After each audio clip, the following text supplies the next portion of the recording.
বনরূপা মসজিদ পাহাড়ি সন্ত্রাসীরা প্রথম মিছিল করতে আসে জেএসএস এর ছাত্র সংগঠন পাহাড়ি ছাত্র পরিষদ।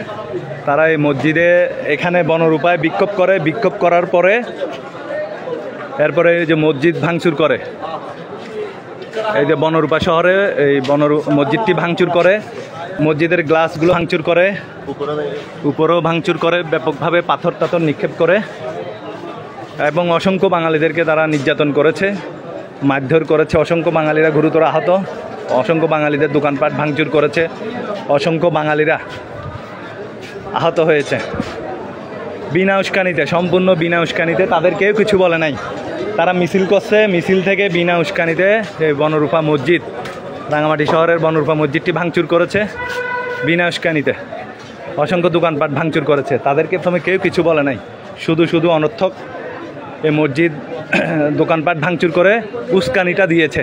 খাগড়াছড়িতেও সেম, তারা সর্বপ্রথম বাঙালিদের উপর হামলা করেছে এবং গত পরশুদিন মামুন নামে একজন ফার্নিচার ব্যবসায়ীকে চোর আখ্যা দিয়ে নির্মমভাবে পিটিয়ে হত্যা করেছে খাগড়াছড়িতে। এভাবে বাঙালিদেরকে নির্মমভাবে তারা আগে মারতেছে, হত্যা করতেছে, নির্যাতন করতেছে, বাঙালিদের ধর্মীয় উপাসনালয় মসজিদ ভাঙচুর করতেছে, দোকানপাট ভাঙচুর করতেছে, ভাঙচুর করে এগুলো নাম দিচ্ছে। পরে যখন বাঙালিরা এগুলোর প্রতিবাদ করতেছে তখন বাঙালিদের দোষ দিচ্ছে। বাঙালিরা কিন্তু শান্তিপূর্ণভাবে অবস্থান নিয়েছে, কোথাও কোনো হামলা ভাঙচুর কোনো কিছুই করে নাই, কিন্তু বাঙালিরা যার যার ঘরে ছিল। কিন্তু এই পাহাড়িরাই উস্কানি দিয়ে ধর্মীয় উপাসনালয় ভাঙচুর, দোকানপাট ভাঙচুর করাতে সাধারণ বাঙালিরা খেপে যায়। কাঁচা মাছ, শুটকি, মুদির দোকান, যত বাঙালির দোকান আছে সবগুলো লুট করছে তারা। অসংখ্য লোকের স্বর্ণের দোকান, অনেকজনের ক্যাশ ব্যাংকে নিয়ে গেছে। কারা করছে? সব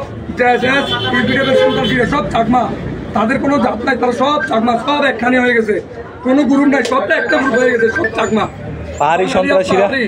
পাহাড়ি সন্ত্রাসীরা ব্যাপকভাবে হামলা করেছে, ব্যাপকভাবে রক্তাক্ত